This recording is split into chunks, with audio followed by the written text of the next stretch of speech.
Hello mọi người, đây là mẹ trẻ bố già. Sáng thứ sáu, ngày Sao lễ. đưa Đó, con không đi phải là học? ngày lễ mà cho con đi học rồi, và đây là ngày cuối cùng của những ngày nghỉ trước khi quay lại để dạy học lại. Thì mẹ trẻ bố già muốn đi thử một vòng khu để thử coi nếu mà sau này mà quay như vậy mà nói chuyện chia sẻ thì sẽ như thế nào. Cũng là đi Và tập thể dục luôn. tập thể dục, tại vì tới tuổi này cho bố già thì phải tập đều đều, tập trong gym, à, giờ phải tăng lên đi bộ, với lại có thể chạy bộ luôn. Thì cái này cũng là một cái thử nghiệm cho một cái show mà trong tương lai bố già sẽ làm, đó là cái walk and talk. Thì để xem coi thì về âm thanh như thế nào, hình ảnh như thế nào. Tại vì cũng thích cái kiểu này, tại vì sẽ chia sẻ thật lòng và không có dừng gì hết. Sẽ không có những không có cấp cắt. Không có dừng, cứ thẳng một mạch thôi. Ok, thì cái thử coi đi ngoài đường thì về như ánh sáng, về âm thanh như thế nào, thử nghiệm thôi. Thì hy vọng cái này sẽ hiệu quả. Thì cái câu hỏi đầu tiên mà muốn hỏi bạn trẻ là bây giờ đã làm xong 20 tập. 20 tập. Cẩn thận. Phải cẩn thận không té nha. Giờ làm xong 20 tập rồi thì bạn trẻ cảm thấy như thế nào? À, thì một trong những tháng đầu á thì rất là khó khăn về cái việc dựng. Tại vì trước đó là em chưa từng biết cấp cắt là cái gì, không biết dựng là cái gì, còn không biết đổ phao nữa. Đó. Thì sau khoảng 1 tháng rưỡi thì bắt đầu rành hơn về những cái đó. Bây giờ thì có thể dựng được tốt hơn. Đó. Vậy thôi. Có kiếm được cái voice, cái style của mình là mình phải nói như thế nào. Rồi qua thời gian làm thì cũng định hình được trong đầu mình là khi mà mình quay thì mình sẽ dựng như thế nào, và khi mà mình quay thì mình sẽ nói như thế nào. Đó. Mà có cảm thấy là mình có cảm thấy cái lên xuống của làm một cái show mà đăng lên YouTube không? Cũng có chứ. thì thì mình cũng xác định là làm trong khoảng 2 năm thì chắc chắn là không có view, không có người coi hay gì hết. Thì mình cũng phải xác định cái mục tiêu đó trong đầu để mình không có bị thất vọng. Mình không kỳ vọng thì mình không thất vọng, vậy thôi. Rồi mình làm, mình cứ làm thôi, giống như là đang đi gieo hạt vậy đó. Đi đi ngang cái cầu hôm nay thì sông tương đối là đẹp.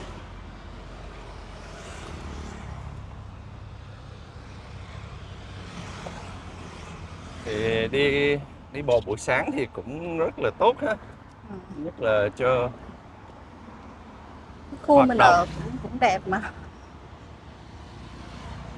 cũng là không có đông xe quá. Thì cũng không, hy vọng là sẽ có thời gian để tiếp tục làm mấy cái việc này, đi bộ đều. Trong năm 2025 thì phải giữ sức khỏe, thì có nhiều thứ phải lo nhất để cho mình, cho bố già là phải ráng học xong cái tiến sĩ. Quan Thì trọng là cũng cái hy cân vọng là bằng nữa trong ha. trong năm nay là chắc chưa có xong, nhưng mà nói chung là phải làm gần hết đi cho năm sau tốt nghiệp. Cái này học cũng lâu quá rồi. Nhưng mà cũng đáng làm, học hỏi được nhiều. Mình cũng muốn là làm tốt hơn, nhưng mà cũng phải đi qua những cái bước mà cần phải làm Đi băng là con đường nha. thì nó mới đáng cái giá của một cái tiến sĩ chứ ha. Ô xe. Nhiều xe quá, đông xe. Ừ. Xin được không? Xin được không? Xin được.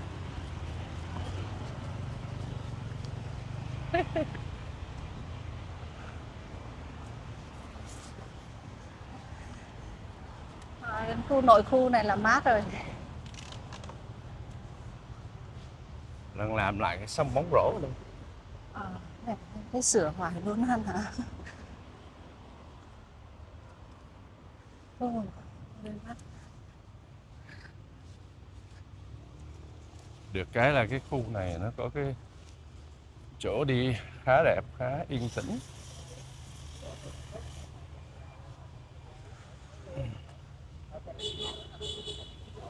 Đây.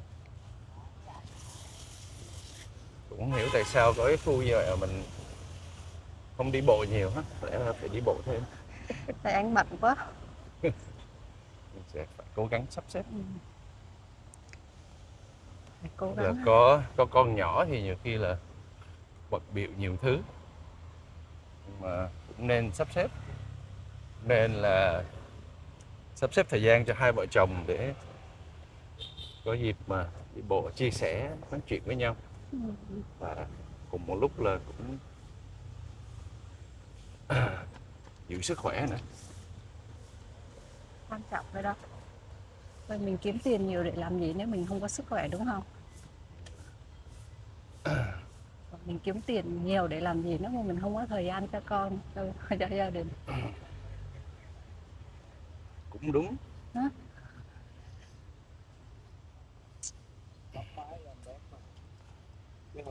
Người ta nói á, cái mà giết chết cuộc hôn nhân á là gì anh biết không? Là hai vợ chồng không còn nói chuyện được nữa, không còn giao tiếp được nữa. Không còn thông cảm được nữa. Thì đó, thì em thấy mừng là mình lấy nhau được 10 năm rồi đúng không? Nhưng mà mình lúc nào cũng có chuyện để nói. Ủng hộ nhau trong cái mà mình muốn làm và thích làm, và cũng phải có cái sự hy sinh nữa. Mỗi người hy sinh một cái khác. Nhường nhịn một chút. Nhất là có con là phải có một chút hy sinh, phải có nhiều hy sinh. Nhiều chứ. Nhưng mà đổi lại thì con mình khỏe mạnh, nó được sống trong tình yêu thương của mình thì mình vui rồi. Nên là tụi nó cũng đem lại được nhiều cái vui hết. Em nói với bạn em là con mình nó Rita á, nó tình cảm lắm, lúc nào cũng lo lắng rồi nó thể hiện ra là yêu thương bố mẹ á. Xong bạn em nói là tại vì mày sống tình cảm nên con mày mới nhìn theo và nó bắt chước theo mày như vậy. Thấy phúc happy về con. Cảm thấy như mình hướng dẫn đúng cho nó vậy đó. Đây cũng dễ thương này, thấy chưa? Hai bà chồng ra, kéo ghế ra ngồi cà phê với nhau, lướt điện thoại, có cái hay. Rồi, đổi tay. Dù mình đô như thế nào, tay cũng vẫn mỏi chứ. Cũng là báo cho mình là mình phải giữ sức khỏe. Nước mát Đây là rồi. cái chỗ mà hồi trước là uống cà phê với ông nè. Hơi tiếc là không có được nhiều sức uống cà phê. Ồ, cái này cái chỗ nước này. Rồi nước. Họ đang Ở đây vệ sinh á anh. Họ đang vệ sinh nước lại nước đó. cũng không có Được coi, vệ sinh lắm. coi giờ không? Thì cũng sạch chứ bộ, có bình có cái đồ lọc này. Đó hả? Ừ, Đó là cái đồ phun chứ không phải là nhưng mà cũng lọc nước chứ. con của Chỗ mình đó, cũng hay chơi nước rồi. chỗ đó chỗ con mình hay chơi nước. Thì phải kiểm tra coi có sạch không. Thôi mà mấy đứa nhỏ thì cũng phải nên va chạm thì Cho nó lấm lem, cho nó bùn đất, cho nó nắng nôi chút thì nó mới khỏe nó mạnh đề tự kháng nhiên được. tốt. Bên Nhật người ta còn đưa đưa học sinh mẫu giáo ra ngoài đất nó lăn lộn nó phơi nắng rồi. Cái này ý là sạch sẽ quá hả? Hay sao? Phụ huynh bên Việt Nam mình thì thường thích là con đi học phải thơm tho sạch sẽ. Ừ. Thấy tụi nó được giáo dục mà dọn dẹp tốt hơn đúng không? Ừ. Tự nấu ăn. Thấy ở bên Trung Quốc cũng vậy. Mấy đứa nhỏ là từ mẫu giáo là được học nấu ăn, được học thể thao mà kinh khủng luôn á. Hơn bên chắc là hơn bên Việt Nam và hơn bên Mỹ xa luôn. Sau này giống như cái thế hệ sau này tụi nó sẽ kinh khủng lắm. Nhìn thấy cái cách mà tụi nó huấn luyện luôn á. Ừ. Trời, có một ông mà trên YouTube ông cũng chia sẻ cái đó luôn, họ nói là mình cứ chê bên đó nhưng mà nếu mà mình nhìn thật sự mình thấy là tụi nó giáo dục của bên đó cũng khá khá tốt đó. Trung Quốc á hả? À, Ừ. Đông dân mà. thì sao mà theo kịp nổi đúng không? Thật là như vậy. Thì cái xuất phát ban đầu thì có thể là không hay nhưng chỗ con hay chơi. Ủa, con nít hay chơi.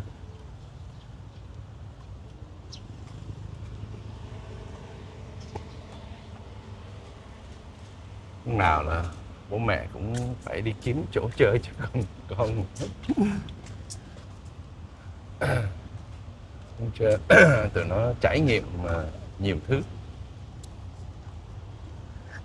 Đúng là từ hồi mình có hai đứa là đi chơi đi đâu cũng phải xem là chỗ đó có cho tụi nhỏ chơi được không. Ừ, đi du lịch là cho tụi nhỏ thôi, chỗ là có chỗ vui chơi cho tụi nhỏ thôi.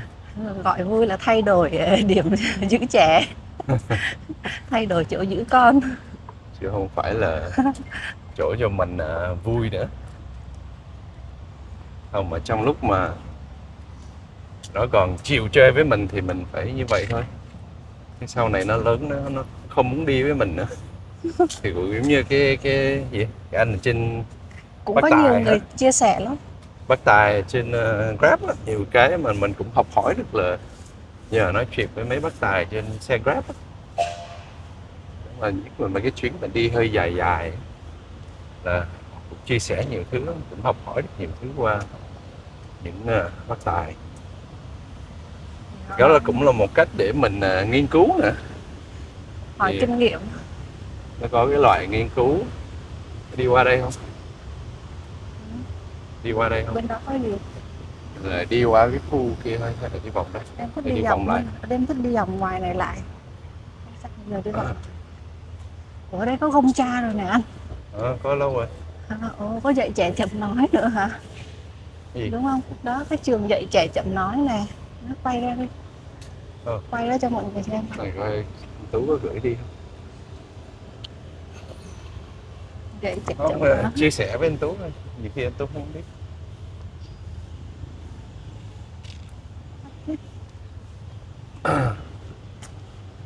Siêu thị cho người cao tuổi hả? Là cái gì trong đó? Chắc bán đồ ăn cái gì? Chắc mấy cái đồ Đồ bổ cho người lớn hả? mấy cái đồ giống như là bổ sung Vitamin, sâm, yến này nọ hả? Mấy vị ha? Tôi bữa nào vậy. đi vô coi có gì cho bà.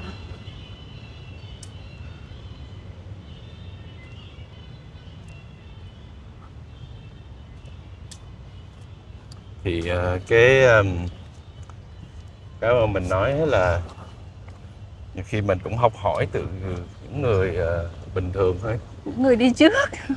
mấy người cũng bình thường thôi, Thì không phải là từ từ trên xuống mà nó kêu bằng tiếng Anh nó kêu bằng bottom up á. à Thì nó cũng là một cái thuyết mà mình có thể mình sử dụng được, là có một cái thuyết là cái thuyết của một cái nơi, cái chỗ. Thì cái đó là cái thuyết mà bố già cũng áp dụng ở trong cái tiến sĩ của mình, là hơn là mình lấy tài liệu từ ở trên, là trên đưa xuống qua sách vở, qua những giáo sư tiến sĩ khác thì mình thì như mình cập nhật thông tin từ những người mà sống qua những mấy cái trường hợp đó, và họ chia sẻ với mình để mình có thêm thông tin, là mình bổ sung vô trong cái chuyện phim của mình hay là cái kịch bản của mình. ừ. Thì nó cũng là một cái giá trị của mình học hỏi và mình sống ở trong cái nơi đó. Thì cái đó là cũng là một cái thuyết dựa trên một bạn Việt Nam họ viết một bài luận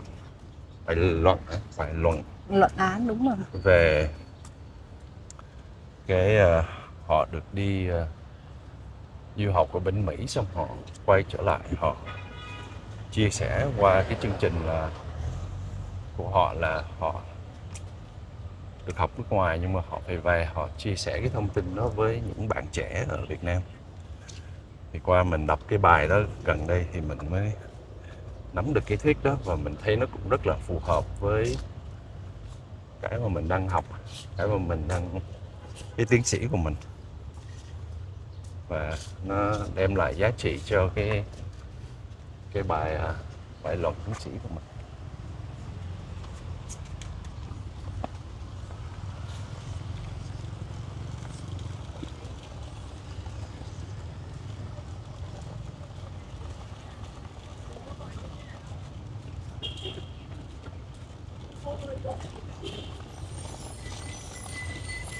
Ít nhất mình nhìn xuống mà nó không đen thui.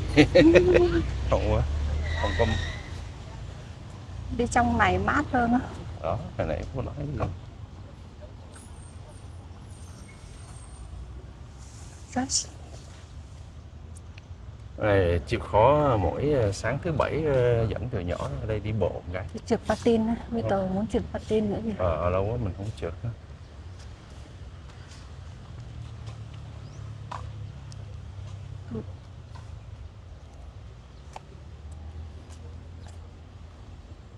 Dẫn nhất là buổi sáng dẫn bà ra đây để bà có đi bộ tập thể dục. Không kêu bà thuê bên này không? Còn năm nữa. Bà thuê bên này và có chân đi bộ này À, lớn hơn. có những người bạn lớn tuổi nữa để có thể chia sẻ.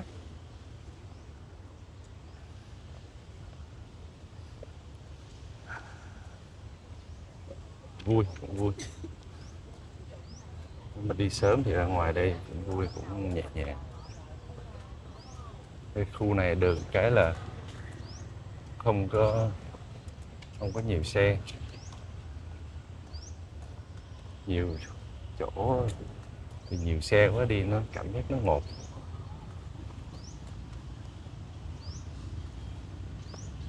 Không đi bộ cái khu này không?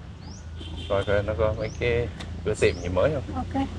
Trong đây cũng có giống như là K-Market hay gì sao?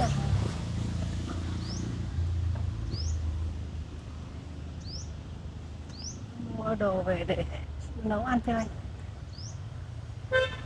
Ăn khỏe. Vòng cái này nó bắt được âm thanh tốt cho em. Cái giọng em nói nó êm quá.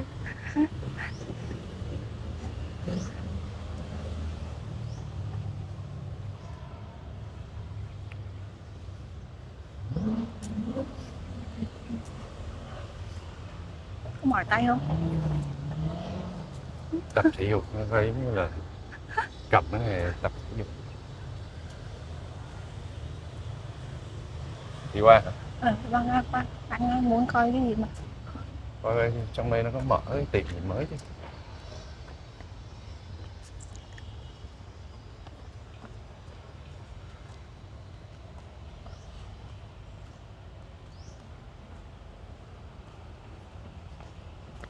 Mình thích về Phú Mỹ Hưng là nó đường phố nó cũng rộng rãi và sạch sẽ.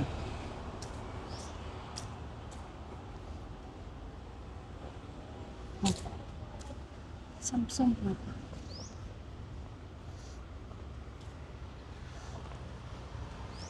Xinh xung.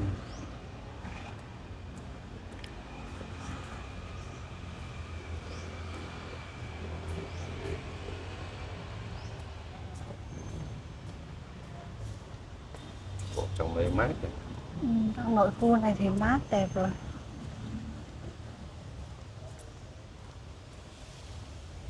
Bà nếu mà bà ở đây bà xuống đây bà đọc sách.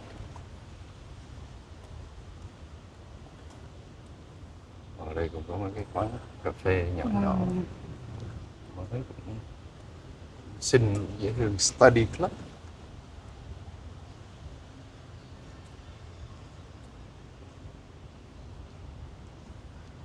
Khi mấy cái khu này không bay bước vô thì không biết là nó có những cái gì trong đây.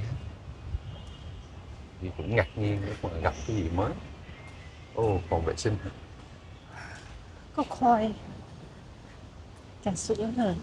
Bây giờ mình đâu uống trà sữa được, phải bớt đường lại.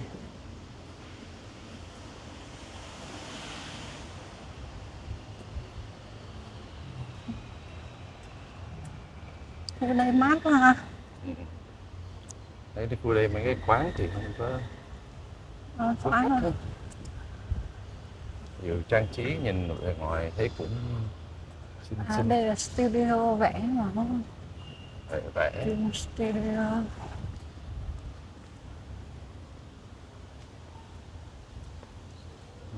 Ít thấy người lắm. Em thì lại thích ở mấy khu ít người. Thích nhưng mà Em thích vắng sợ vẻ. mấy cái quán này họ không có kinh doanh được thì Không, đây em nghĩ là ok đó, tại vì mật độ cư dân đây đông mà. đợi cho khu mình nó có được như vậy.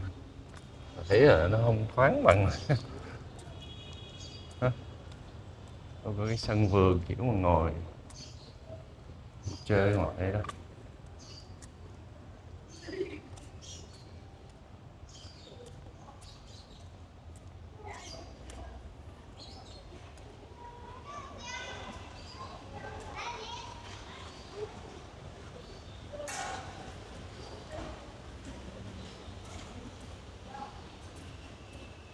Nice.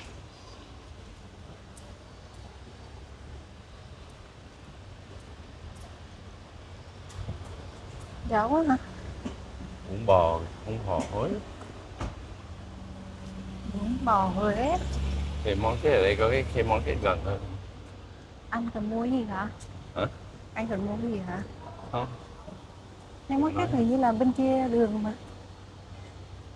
Nè, có cái mới nè. À, Mở bên đây. ủa sao nhiều quá vậy? Thì rộng hơn nữa.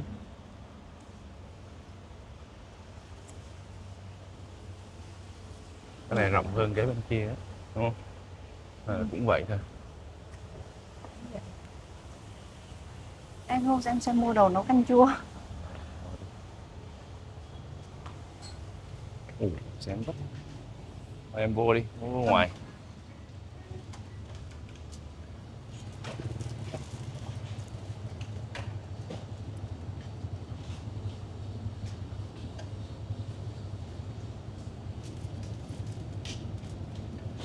Khu này khá rộng.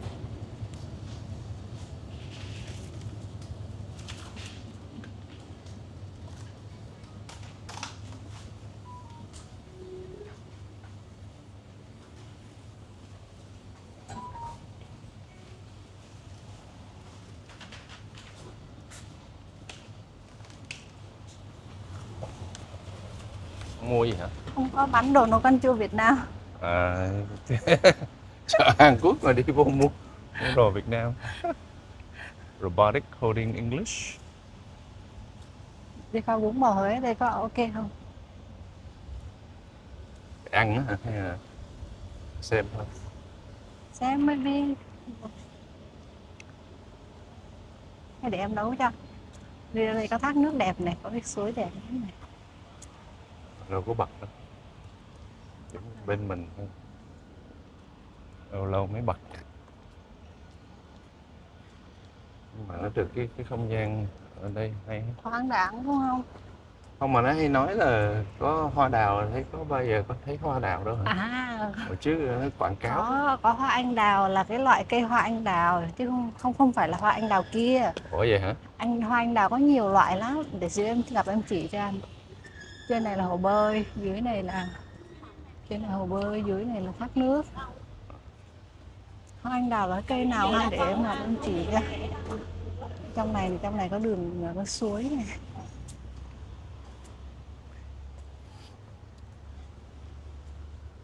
Thì mình có cái camera 360 là không cần phải quay cái camera lại luôn á. Để không? Tự nhỏ nó xuống đây nó nhặt đá đó. Để hả? Ừ. Bước vô đây luôn. Đâu Bước ai vô cấm nước đâu. luôn. Ừ, bước vô nước nhặt đá luôn. Ôi, sợ đá ở nhà nó chọi. Bể gương. Thôi đi về ha. Muốn qua cái chỗ chơi cờ không? Cờ để làm đi. Nó Đăng ký dạy cái Vito chơi á hả? cờ đó. Victor đang tham gia câu lạc bộ cờ vua ở trường rồi mà. Có hả? Victor tham gia câu lạc bộ cờ vua, tham gia câu lạc bộ múa. Victor nói là hỏi mẹ là cuối tháng 4 mẹ có bận cái gì không? Để đi xem con biểu diễn. Một cái đó là miễn phí hả? Câu lạc bộ là miễn phí mà. Chỉ khi nào Miễn phí. chỉ khi nào là mình muốn học thêm thôi thì sẽ có. Ủa, nó đâu có nói gì về cờ vua đâu. Có, con nói hả? với em là con vẫn học cờ vua mà. Mà nó chưa có, Không nói với bố nó à? chưa có chơi lại với mẹ. Còn nó chơi với bạn nó cũng học cờ vua đó, nó trong cái lớp học cờ vua đó. Đó kiểu mà chơi với nhau thôi, không phải là dạy. Trong lớp luôn, trong lớp dạy cờ vua luôn, như lớp này lớp kia cô xếp cho các bạn chơi với nhau xong rồi cô chỉ cho luôn mà. Mấy cô chỉ thì có Trời ơi thì được huấn luyện đâu. không lẽ bố dạy. Nó dạy được nhưng mà phải xong cái tiến sĩ đi. Việt Nam có câu là bụt già không thiêng, có nghĩa là dù là mình giỏi đó nhưng mà mình dạy con mình nhiều khi nó không nghe lời mình. Chứ cả em và anh đều biết chơi cờ vua mà nhưng mà nó không nghe lời mình đâu. Thì đó, khi nó đi học Nó lại nghe phát lời triển thầy nhanh cô. hơn. Đúng không? Ừ. Kệ nó cũng còn nhỏ mà để cho nó khám phá Đó, thôi. bây giờ là tới cái tuổi mà 8-9 tuổi là phải trội lên, có cái đam mê, Phải có trội lên hả? có cái đường hướng, chứ sau này là cũng gì cũng trung bình hết. Còn cái tuổi này mà kiếm được cái đầu tư thời gian thì mới kiểu mà xuất sắc được. Và thường ở trong cái tuổi này là phụ huynh hay cho con đi khám phá, nhưng là thích chơi piano hay là bóng đá hay là chơi cờ hay cái gì đó, họ sẽ Anh nghĩ là độ tuổi này trong cái là cái độ tuổi là kể ra sớm hơn khoảng 6 tuổi rồi. thì bởi. Nhưng mà con mình nó cũng cá tính mạnh, nó đâu có nghe gì đâu. Nhưng mà hay là cái tuổi nè, có thể là trội lên được. Đi về hả? Về. Đi về nha. Rồi.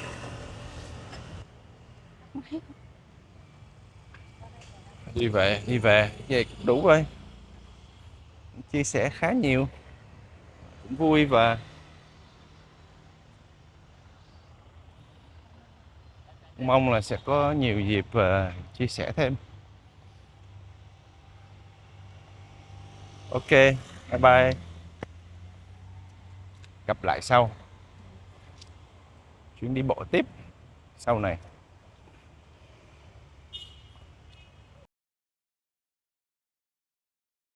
Cảm ơn các bạn đã theo dõi video. Đừng quên nhấn like, chia sẻ và đăng ký kênh để ủng hộ mình. Nhớ xem những show mới và trước đây trên kênh Mẹ Trẻ, Bố Già.